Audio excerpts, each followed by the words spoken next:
Before you can enjoy hours and hours of entertainment, you'll first need to install the stand to your new TV. Locate the right and left stand legs.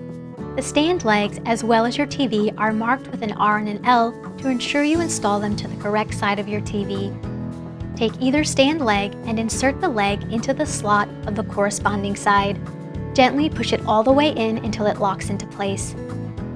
Simply repeat these steps for the opposite side. Next, connect the power cable to the TV. For a clean, sleek look, run it along the groove on the bottom right side of the TV. Remove the right stand leg cover and hide away the cable.